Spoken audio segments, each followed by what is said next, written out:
एका गरीबा घरी जन्माला येऊन तरी शिकावयाची जिद्द उरी ठेवून अमेरिकेला प्रयाण माझ्या भीमान केलं.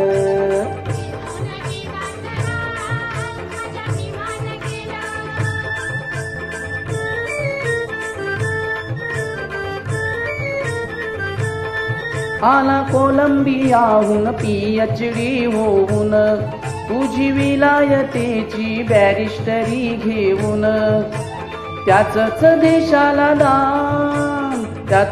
देशाला दान माझ्या भीमान केलं.